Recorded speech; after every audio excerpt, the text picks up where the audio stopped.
Som. Não tem como não me sentir em casa, Juan, com você e a Keila. Amo os dois como amo o Pedro e o Felipe, meus filhos. Eu torço e oro por vocês dois como eu torço e oro pelos meus filhos. Por isso, aonde quer que vocês estejam, eu vou me sentir em casa. Sou grato mesmo por vocês. Grato pela recepção da igreja tão calorosa. Grato por me colocarem num hotel muito bacana.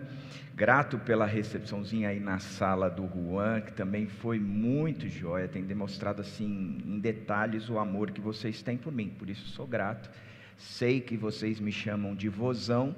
Quanto a isso eu vou deixar de lado o agradecimento. E uma coisa eu preciso esclarecer para vocês, porque na última vez que eu vim aqui, eu disse que eu não gostava dessa igreja. Vocês lembram disso? E eu disse mesmo, e eu quero sustentar o que eu disse, trazendo, eu gosto, mas também não gosto. Eu gosto de ver uma igreja viva num domingo de manhã, uma igreja histórica como a PIB de BH, ver a igreja cheia, a adoração bacana, vocês trazendo esse conteúdo todo de Deus para a vida de vocês, ver a repercussão na vida dos jovens que estavam aqui na frente, na vida dos teus filhos, enfim, é uma igreja que você tira ali a pulsação e você vê que ela pulsa forte, graças a Deus por isso. Então eu amo a igreja por causa disso, mas também não gosto, porque vocês tiraram da gente algo que eu amava tanto, que eu acreditava tanto, que eu investi tanto, e tenho certeza que vai chegar longe, que é a Keila, entendeu? Então eu tenho, assim, Keila, muita saudade de você lá em Vinhedo, viu? Gosto também de ver a igreja com a parede pintada de branco e a cortina preta. Eu achei que eu ia chegar aqui num azul celeste, mas esse branco e preto me enche de orgulho. É uma igreja que pintou com as primeiras cores do mundo. Aquela de primeira divisão, assim mesmo. É um negócio que eu curti muito de estar aqui e ver. Como eu sou corintiano e é branco e preto, chegar aqui e ver o branco e preto também me enche de alegria o coração, e fiquei feliz de ver ontem o Atlético ganhando de 1-0, que isso deu o Atlético ultimamente, não foi como o Corinthians, ganhou de 5, mas ganhou de 1, está indo bem também o meu Atlético. O Cruzeiro, que Deus o tenha onde ele estiver, a gente não sabe mais aonde eles estão direitinho, tiveram que trazer um corintiano para tentar reviver, não sei se vai dar certo. Acho que era isso. A apresentação, eu acho que era isso. Estou ficando velho, a apresentação era isso. Quero dizer que eu amo você, Juan. Tenho muito orgulho de você, cara, da onde você chegou e principalmente da onde você vai chegar. Tenho certeza que Deus tem uma obra grande na sua vida aqui em Belo Horizonte. Tenho certeza do teu amor por Jesus Cristo, da tua preocupação por essa igreja. Tenho certeza que você é um pastor daqueles que tem sido de fato para a tua geração, não para a minha, mas para a tua geração. Acredito muito em você, Keila, acredito muito nos meninos, me encheu de alegria ver o coração dos meninos. Então quero dizer que hoje eu estou realizado, posso até pregar mal, porque eu saio daqui realizado com aquilo que eu estou vendo, por isso vou pregar mal mesmo.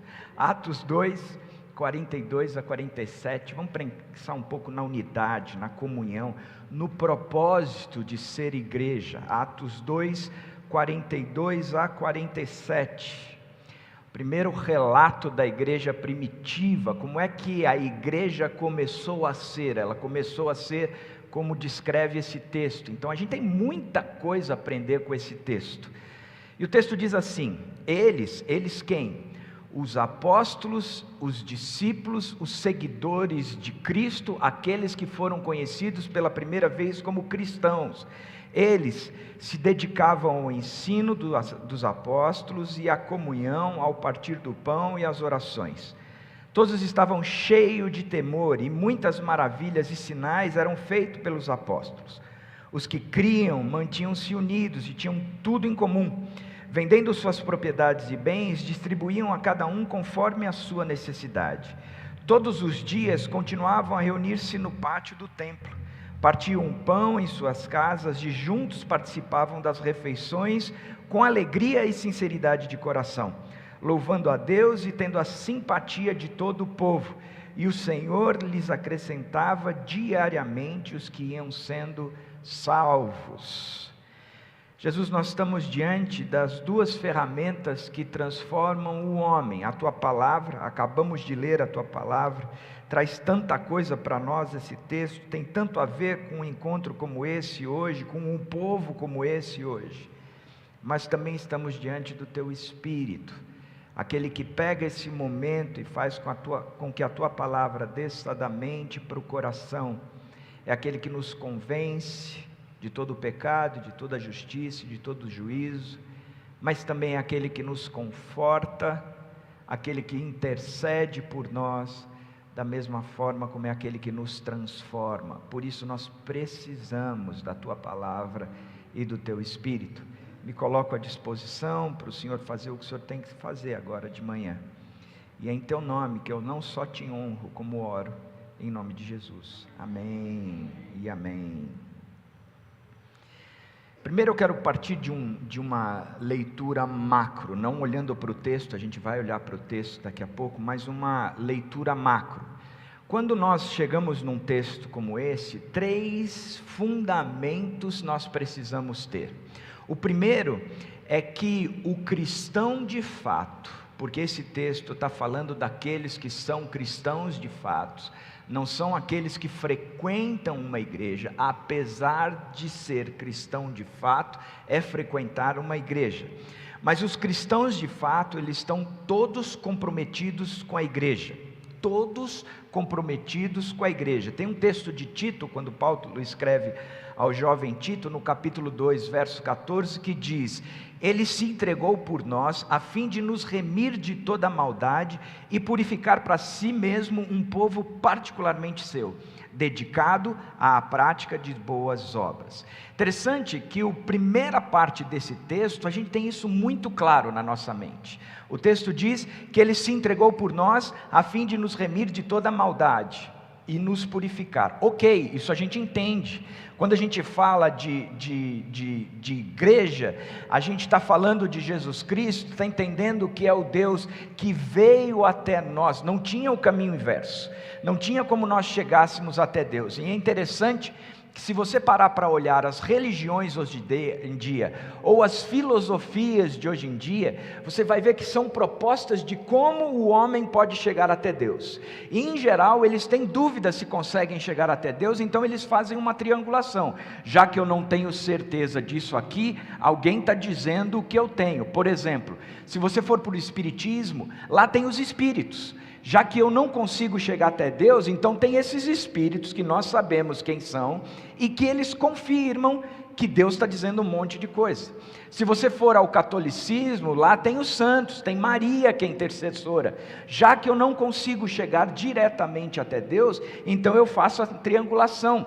No meio evangélico existem muitos pastores que trazem para si essa triangulação. Já que eu não consigo chegar até Deus, então eu faço essa triangulação. Eu tenho esses pastores que eles têm uma comunhão legal com Deus, então chega gente para mim e diz assim: pastor, você pode orar pelo meu carro?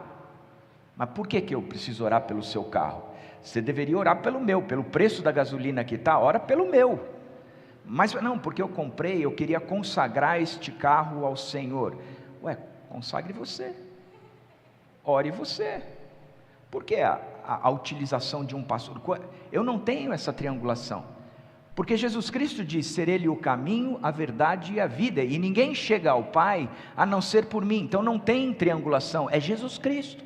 A gente só chega em Deus por causa de Jesus Cristo. Então esse desejo de chegar em Deus é impossível de nós alcançarmos. Nós nunca transporíamos esse abismo que o pecado traz e chegaríamos até Deus.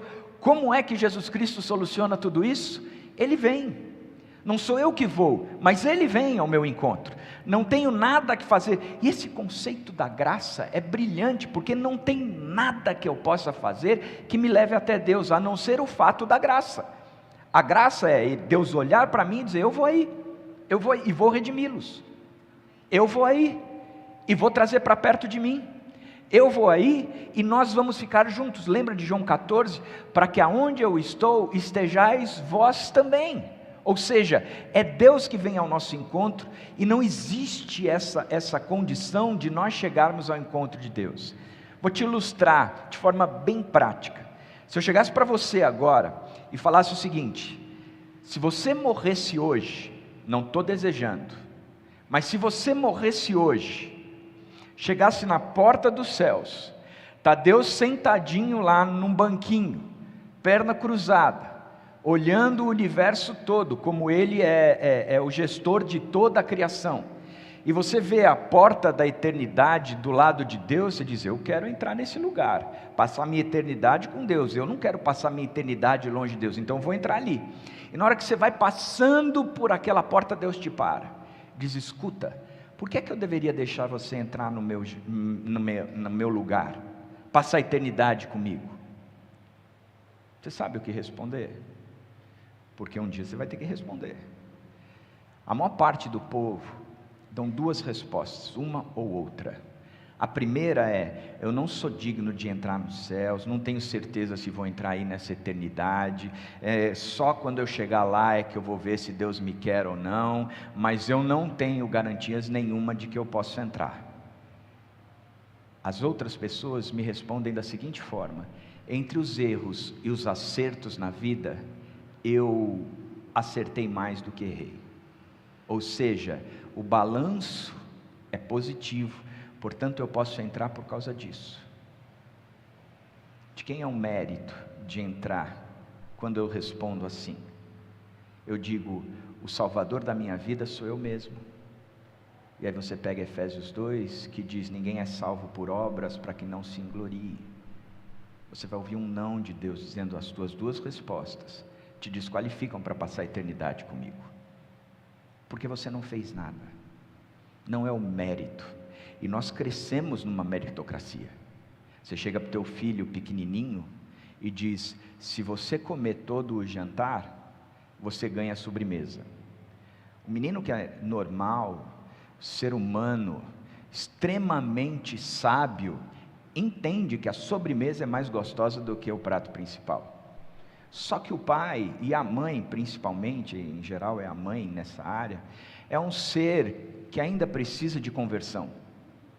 E aí o que acontece? A mãe chega para o menino e diz: só vai comer a sobremesa se você comer todo esse prato. Em outras palavras, é uma meritocracia. Você só ganha se fizer. Da mesma forma como a gente chega para eles e dizem: se vocês fizerem a lição de casa, vocês jogam videogame. É meritocracia. Nós trabalhamos em empresas que premiam a meritocracia, participação dos lucros, dos resultados, PPR. Se você bater as metas, você ganha. Meu filho era estagiário, foi efetivado agora e começou a dizer para mim: pai, eu vou ter participação do resultado. Ele está trabalhando numa empresa grande. Bem-vindo ao mundo da meritocracia. Nós premiamos aqueles que fazem, mas o cristianismo é o contrário. Ele não vai te premiar nunca por aquilo que você faz, porque quem fez foi Jesus Cristo. É Ele que fez. Então quando nós lemos: Ele se entregou por nós, de nos redimir de toda maldade, Ele se entregou por nós, partiu de Deus, não fomos nossa maldade, porque isso é impossível, foi Ele que se redimiu de nós, ou Ele se redimiu, Ele nos redimiu de toda a nossa maldade, Ele nos redimiu, foi Ele quem fez. Mas o texto continua dizendo que Ele se entregou por nós a fim de nos redimir de toda a maldade e purificar para si mesmo um povo particularmente seu, dedicado à prática de boas obras. Ele tem um propósito quando Ele nos redime. Ele nos redime para sermos seu povo. Ele nos redime para sermos seu corpo. Ele nos redime para sermos a sua família. Então não tem como eu querer ser redimido por Jesus Cristo e não ser inserido no corpo de Cristo. Não tem como eu querer ser redimido por Jesus Cristo e não fazer parte de uma igreja. Não tem como. Existe hoje em dia um movimento muito forte dos desigrejados, aqueles que não estão em igreja nenhuma. A pandemia favoreceu um pouco isso quando lançou os cultos online. A gente não tinha opção e a gente tinha que fazer isso mesmo. Entretanto, muita gente gostou de ficar em casa. Eu não preciso da igreja. Tem uma senhora lá na minha igreja que diz: por que eu preciso de ir para a igreja se a igreja vem até mim? Se o pastor vem todo domingo na minha casa? Eu falei: ok, como igreja presencial, a partir do dia tal, a gente não transmite mais online. Porque a igreja é presencial. Ele nos redimiu para sermos um povo particularmente seu. Isso é brilhante, porque quando você lê o Velho Testamento, ele diz: de todas as nações eu escolhi vocês para serem o meu povo, o meu tesouro pessoal. Isso é lindo. Significa que a igreja de Cristo é o tesouro pessoal de Cristo no meio dessa terra pervertida e corrupta. Portanto, não tem como ser cristão e não viver em comunhão com a igreja. Um dia minha esposa falou uma frase para mim, eu não sei se é dela ou se ela leu de algum lugar, mas foi ela que me ensinou, dizendo: se você saiu da igreja por causa de homens, você nunca entrou na igreja por causa de Jesus Cristo. Isso é fato. Porque a igreja, gente, é cheio de gente pecadora, redimido, mas gente que está num processo de se tornar mais parecidos com Jesus Cristo. Se você for na igreja da qual eu sou pastor, o pastor daquela igreja é um pecador, que tem lutado por se tornar parecido com Jesus Cristo, que batalha plenamente por isso, que sofre como qualquer outra pessoa sofre. Porque olham para mim como pastor e dizem: você não tem sofrimento. Tem gente que chega para mim e diz o seguinte: André, você não conhece a vida, porque você vive numa redomazinha de proteção de Deus que é a igreja. Falei: ok, você está querendo dizer o quê? Que a tua vida é pior do que a minha? Eu troco uma semana com você, e vou te falar por quê. Porque eu trabalho num lugar onde a matéria-prima de um pastor é a dor. Ninguém me procurou ainda até hoje porque ganhou na Mega Sena acumulada. Porque se me procurasse eu ensinaria sobre dízimo. Mas ninguém me procurou até hoje. Ninguém me procurou. Me procuram porque a família despencou. Me procuram porque houve um diagnóstico terrível na saúde. Me procuram porque estão mal endividados financeiramente. Me procuram como me procuraram há 3 meses atrás, porque fizeram pecados homéricos e estão sendo presos, e foram presos de fato. Me procuram porque a vida escorreu entre os dedos. Poucas vezes eu atendo processos de vitória, de conquistas, mas eu atendo e eu habito no meio da dor. E habitar no meio da dor, eu não sou um terapeuta que trabalha com uma pessoa por 1 hora, que ganha por aquilo e vai para casa dizendo: fiquei feliz porque meu bolso está mais cheio. Eu vou para casa carregado de preocupação, dizendo: no final do dia, aquela pessoa se aproximou ou não mais de Deus. Eu, como pastor, eu tenho a preocupação de qualquer empreendedor, de qualquer executivo. Eu tenho entregas para fazer. Toda semana eu tenho que entregar um sermão, requer estudar. Toda semana eu estou atendendo pessoas, eu tenho contas para pagar, e eu me preocupo, como você, se essas contas serão pagas ou não. Eu tenho uma equipe que eu preciso trabalhar na equipe, manter unida no mesmo foco, desenvolvendo cada um para o seu melhor. Eu tenho tudo isso. A minha preocupação é como qualquer empreendedor, como qualquer funcionário. Só que no fim do dia, eu não estou preocupado com o resultado financeiro. Mesmo porque a conta da igreja quem paga é Deus. Eu estou preocupado pela eternidade dessas vidas. Se esses caras foram de fato transformados ou não. Isso tira o sono, mata a gente, nos deixa doente. Paulo diz: eu estou sofrendo intensamente, pensando na igreja de vocês. Nos dá insônia, nos dá gastrite, nos dá um monte de coisa. Nos faz sofrer. Esse ano faz 20 anos que eu estou na Ibaviva.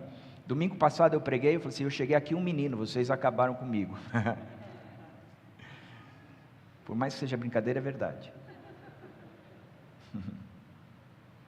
Mas a igreja é isso aí, que a gente batalha por estar juntos, porque o projeto de Deus é nos redimir para si mesmo, como um povo particularmente seu. Nós fomos redimidos para isso. Não existe cristianismo sem igreja. Não existe redenção sem comunhão. Então a gente parte desse propósito. Igreja é isso. Segunda coisa, e me alonguei muito na primeira, é que estamos todos comprometidos com a missão da igreja. Novamente, Jesus disse em João 20, 21, paz sejam com vocês, assim como o Pai me enviou, eu os envio. Ou seja, nós não estamos fazendo outra coisa que não seja a missão de Deus.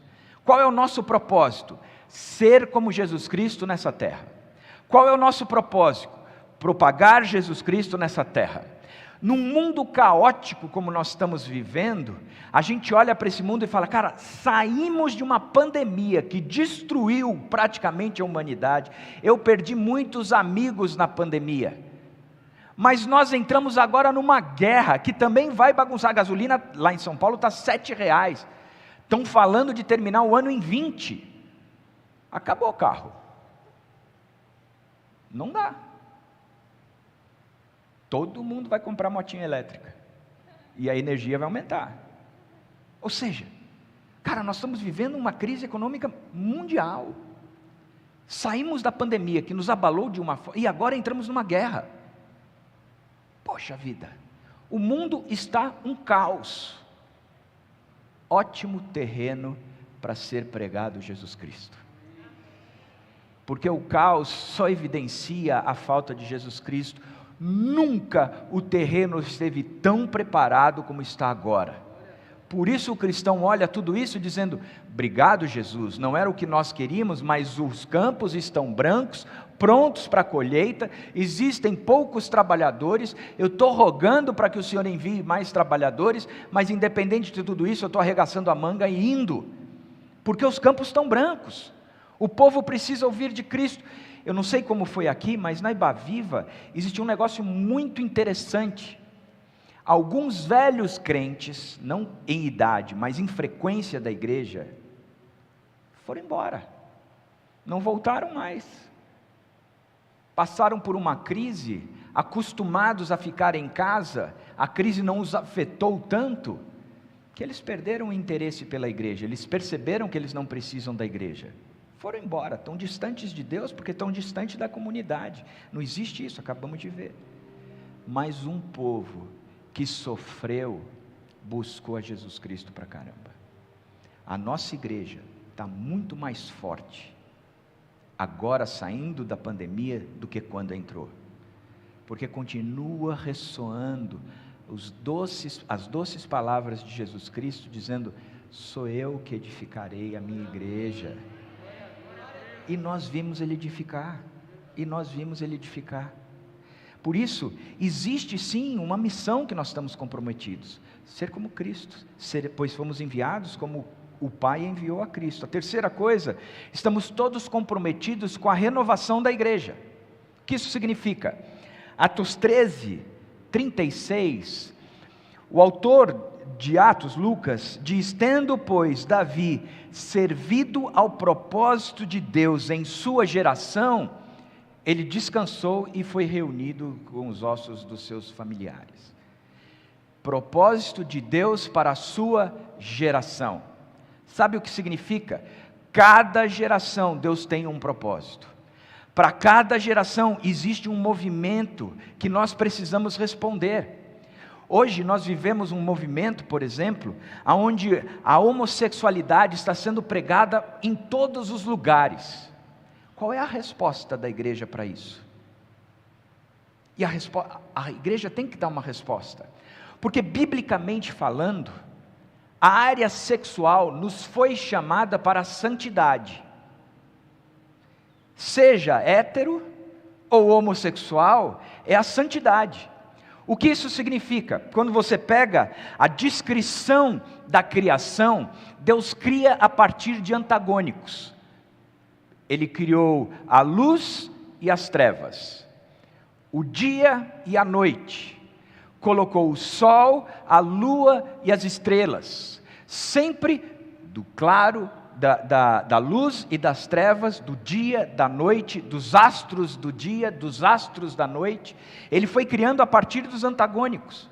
Ele estabelece o que é terra seca e o que é água represada, que ele chama de conjunto de mares. Ou seja, ele vai criando a partir de distintos. E ele celebra a criação com o homem macho e a mulher fêmea. E aí ele traz uma tarefa para eles, dizendo: administrem tudo isso, subjuguem tudo isso, multipliquem-se e cresçam. Ok. Só que aí ele dá um conteúdo para a criação. O homem deixará pai e mãe, ele se unirá à sua mulher, então eles se tornarão os dois uma só carne. Qual é o movimento da criação? Deixar pai e mãe exige maturidade. Eu estou debaixo do guarda-chuva que são os meus pais, entre eu e Deus, os meus pais estão aí, mas eu me tornei tão maduro que eu consigo sair desse guarda-chuva agora, e eu dependo exclusivamente de Deus. Então eu posso deixar o meu pai e a minha mãe, eu posso me unir a uma pessoa. O que significa unir essa pessoa? Nós temos identidade, nós temos unidade. E como isso é importante, como eu trabalho isso com aqueles que vão casar. Unidade, por exemplo, na área financeira. O cara é mó gastão, a mulher é mó controlada. Não vai dar certo, então vem cá. Vocês precisam aprender o que é gestão financeira aos olhos de Deus e crescerem nisso. Porque uma das coisas que eu sou mais procurado é por crises financeiras dentro de casa. A relação das famílias. O cara deixa pai e mãe, mas é totalmente dependente do pai e da mãe financeiramente, emocionalmente, espiritualmente.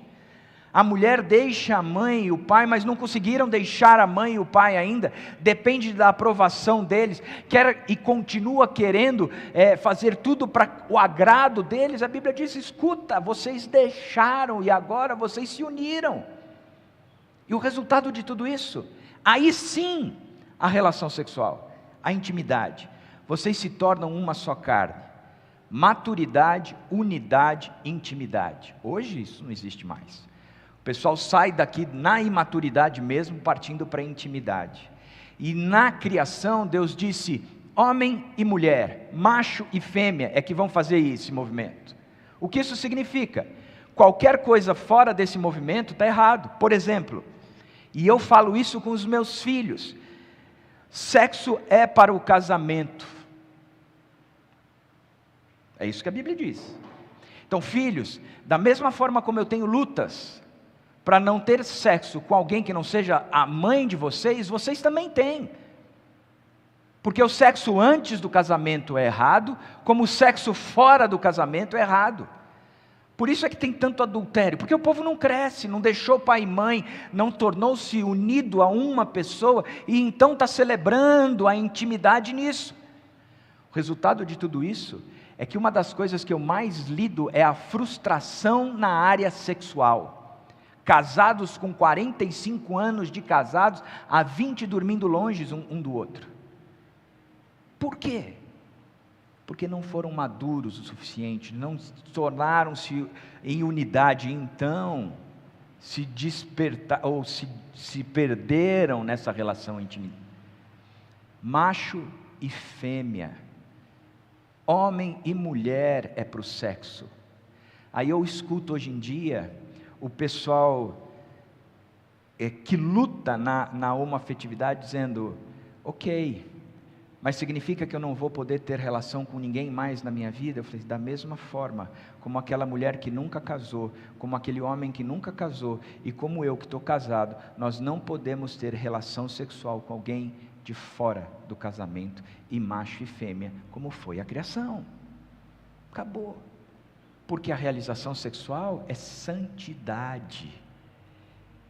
Conservem puros, santo, o leito matrimonial. Estão entendendo? Então o que a Bíblia está dizendo? Nós estamos vivendo num período onde nós temos que trazer as respostas, que é a proposta de Deus para a nossa geração. Quando eu era menino, o que se falava era do divórcio, era um escândalo o divórcio.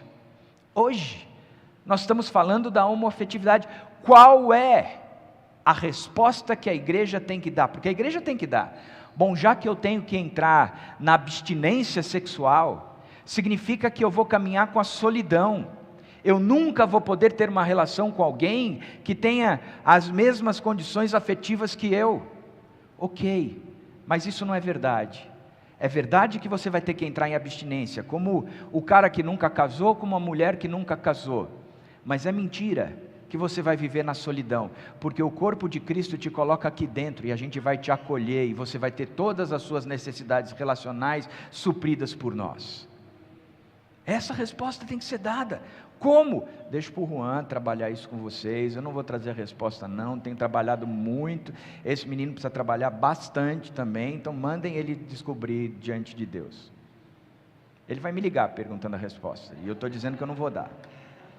Sou mau, eu tenho raiva de vocês. Bom, quanto tempo mais, Juan? Não.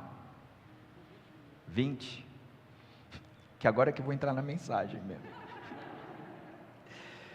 Voltando para o texto de Atos 2, eu quero dar uma passada rápida com vocês em 4 marcas essenciais da igreja. A primeira, é uma igreja que aprende. Eles se dedicavam ao ensino dos apóstolos. Eles se dedicavam ao ensino dos apóstolos. Eles se dedicavam. Olha para a pessoa que está do seu lado e diz: eles se dedicavam. Não, fala mesmo, enche a boca. Eles se dedicavam. O que significa dedicar? É mais do que simplesmente uma forcinha qualquer, né? Interessante como a Bíblia diz que uma virtude do cristão é a perseverança, aquela insistência. Tiago 1 diz que você sai da imaturidade para a maturidade através da perseverança. Por isso, nós temos que ter alegria por todo o sofrimento, a provação da fé, porque a provação nos traz essa maturidade por intermédio da perseverança. Que perseverança? Provérbios 1. A sabedoria, como nós gostamos da sabedoria, a sabedoria e a disciplina, os dois caminham juntos. Não tem sabedoria sem disciplina. Por exemplo, o exercício físico, para mim, André, é algo que tem que ser imposto na minha agenda, porque eu detesto, dá para ver. Eu detesto. Eu acho uma perda de tempo o exercício físico. Mas eu vou. Eu faço. 4 vezes por semana eu faço natação. Há 3 semanas atrás eu estava nadando por baixo d'água, terminando, um cara pulou na piscina e eu bati a cabeça nele. Eu saí daquela piscina dizendo: está vendo? Se eu estivesse comendo, se eu estivesse bebendo, qualquer coisa assim, eu não teria feito isso.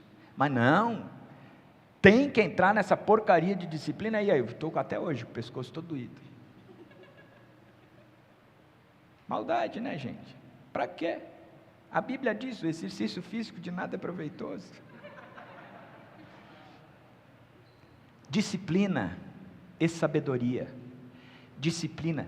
Eles se dedicavam, tem que ter disciplina. Você não estuda a Bíblia sem disciplina. Você não faz o seu devocional sem ter disciplina. E devocional, gente, é muito mais do que uma leitura qualquer bíblica diária. Nós temos um amigo, Tiago Matos, que escreveu um texto chamado Geração Miojo. Em 3 minutos o miojo está pronto e você come aquela refeição. Vive de miojo para você ver. Vive de miojo. Vai terminar igual o Juan. Você sempre pegou no meu pé, hoje a moeda vira. É verdade ou não é? Mas 3 minutos está pronto. Você acha que se você abrir a sua Bíblia num devocional qualquer e ler 3 minutos de Bíblia durante o dia, você dá um cheque na leitura feita e diz: ok, estou pronto? Não está, gente, não está. Dedicar significa estudar com afinco. O cristão verdadeiro estuda com afinco. Ele domina a palavra da verdade. Não é o pastor que domina, mas ele domina também. Como os crentes de Bereia, que pegavam Paulo pregando e eles avaliavam se o que o Paulo estava falando estava de acordo ou não com as Escrituras. Vocês têm que manjar tanto de Bíblia que tem que estar avaliando se o que o Juan está falando está de acordo com as Escrituras. Você vai encher o coração de alegria do Juan quando você chegar com algo dizendo: Juan, presta atenção, olha o que aqui está dizendo, olha o que você disse. Ele fala: caramba, o meu povo está sabendo mais do que eu. Amém, graças a Deus por isso. Pois é, se dedicavam ao ensino dos apóstolos. Quem eram os apóstolos? Os apóstolos que a Bíblia narra são aqueles que caminharam com Jesus Cristo e foram ensinados pelo próprio Cristo. Mas a Bíblia cita Barnabé como um apóstolo, e a Bíblia também cita Paulo como um apóstolo. Paulo, a gente sabe que ele não caminhou com Jesus Cristo. Alguns citam Tiago, que escreveu a carta, como um dos apóstolos. Esse Tiago, ele não caminhou com Jesus Cristo, apesar de ter sido meio-irmão de Jesus Cristo. Quem são os apóstolos? Aqueles que construíram o ensino no qual nós estamos fundamentados hoje, e que nada além do que eles escreveram é necessário, e que tudo o que foi escrito por eles, aprendido por eles, nos serve, como toda a escritura que é inspirada por Deus, para a correção, para o ensino, para a disciplina, para a prática, para que nos torne perfeitamente habilitados para toda boa obra. Os apóstolos daquela época não tinham onde dormir, não tinham carro, não tinham televisão, não tinham nada. Os apóstolos daquela época eram fiéis às Escrituras, falavam e descreviam e destrinchavam o que a Escritura estava dizendo, batia no meio do povo, tirando os ídolos daquela época, para que eles pudessem viver de acordo com Jesus Cristo. Esses eram os apóstolos. Então eles se dedicavam ao ensino dos apóstolos. É uma igreja que aprende. E aí eu faço uma pergunta para você: como está a sua dedicação ao aprendizado? Você tem estudado a Bíblia?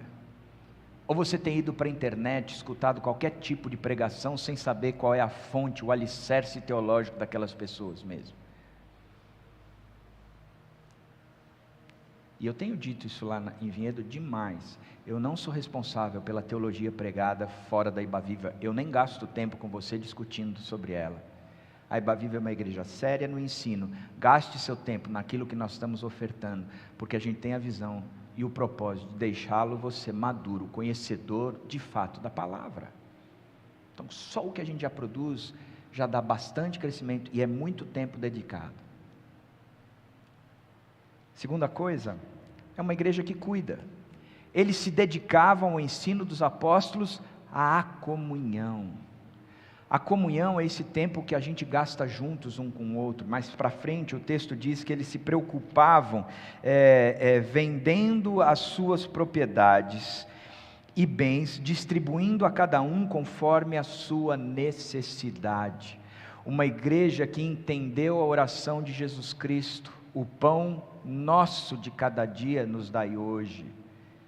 E a comunhão não é simplesmente olhar e dizer ali está passando necessidade e a gente vai suprir, porque isso acontece.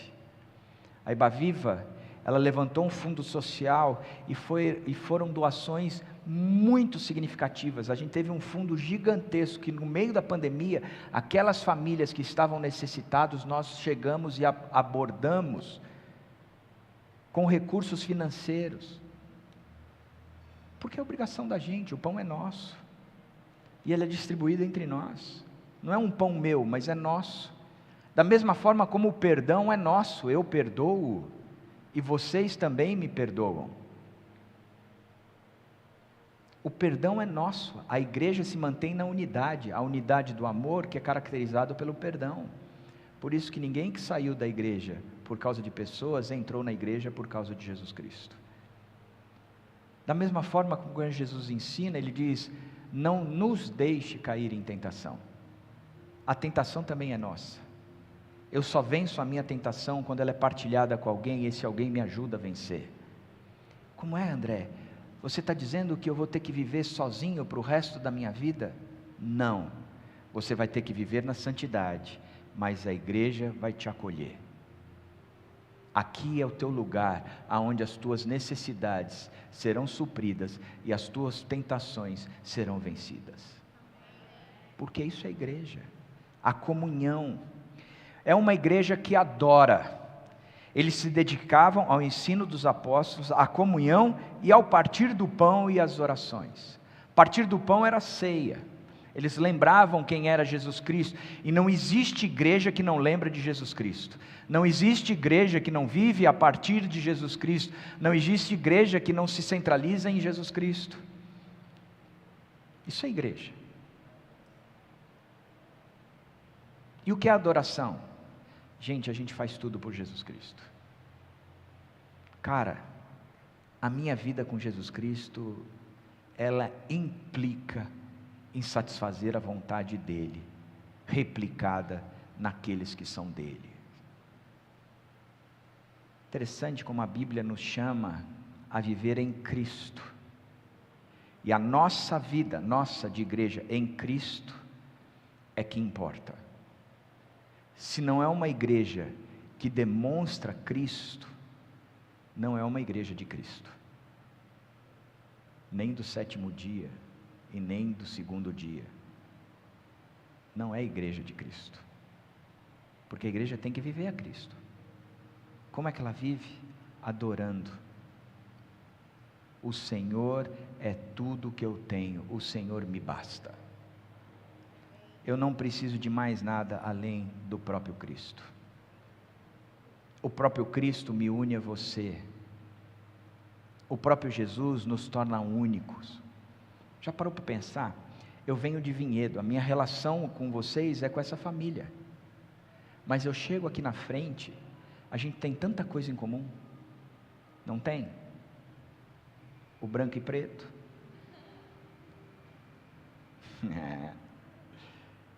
Mas como os nossos valores, as nossas crenças, e as crenças geram valores que geram comportamentos que trazem frutos.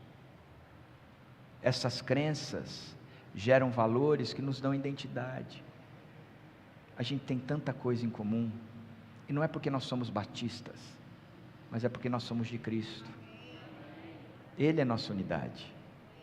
Nós fomos comprados por um alto preço, não foi nem com prata, nem com ouro, mas o sangue de Jesus Cristo derramado naquela da cruz. Nós temos tanta coisa em comum, por causa de Cristo. E o resultado de tudo isso, e aí eu termino, é uma igreja que evangeliza. O Senhor lhes acrescentava diariamente os que iam sendo salvos. Quando nós vivemos igreja, a gente não precisa nem fazer ações evangelísticas. A própria igreja promove Cristo. Vamos evangelizar? Não sei. Eu não sei se é esse o movimento. Eu não sei se é essa a fala. A fala é: vamos viver a Cristo que nós evangelizamos. Evangelizamos sim com as nossas palavras, mas evangelizamos sim com as nossas ações, mas evangelizamos demais através do amor que temos um para com os outros. Há uns anos atrás, uns 2, 3 anos atrás, eu não lembro quanto, já disse, estou velho, saiu aquele filme Paulo.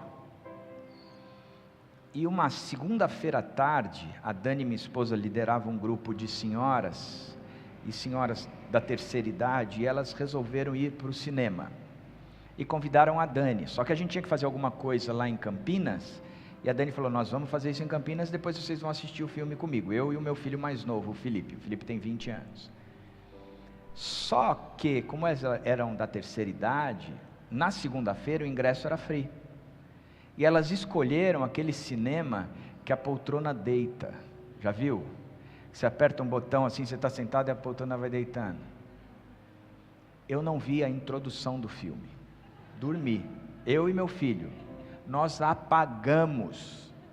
O filme é bom? Não faço ideia, mas eu lembro que eu acordei, o diálogo de Paulo com alguém, um membro lá da comunidade, eu não sei quem é porque eu estava dormindo, ele fala o seguinte: o sujeito não queria que Paulo atendesse um centurião romano, porque era como se fosse um golpe.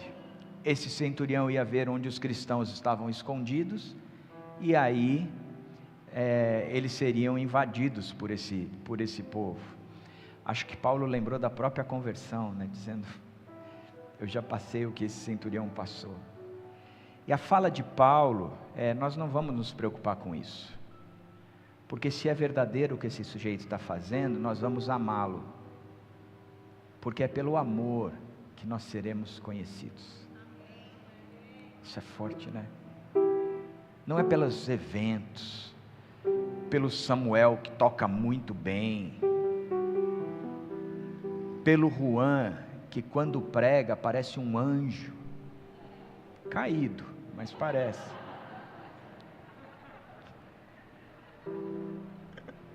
Por isso que ele não me chama, né, gente? Acabo com ele. Não é por ter uma igreja no centro de Belo Horizonte, tombada, um patrimônio histórico, onde essa igreja está adquirindo cada vez mais uma vida que transborda. Não tem nada a ver com isso. É por amarmos uns aos outros que seremos conhecidos. Isso é igreja, uma comunidade que se ama. O povo lá fora vai ver, eu vou ser acolhido por eles. No meio dessas minhas crises todas, sim, você vai ser acolhido. Venha do jeito que você está, e as tuas tentações serão nossas tentações mesmo. O perdão será nosso, o pão será nosso, e a gente vai experimentar o reino de Deus invadindo os céus e a terra. Vem, aqui é o seu lugar. Vem porque a gente te ama. Vem porque a gente paga o preço de ter você por perto. Venha porque eu preciso terminar, porque eu já estourei o tempo. Que Deus abençoe ricamente a sua vida. Amo vocês de paixão, apesar de ter aquele sentimento contraditório dentro de mim mesmo, mas eu amo vocês. Ouço falar do que tem acontecido aqui, vibro por causa disso, e vibro porque é o Juan que está com vocês. Eu sou apaixonado por você, Juan. Deus abençoe.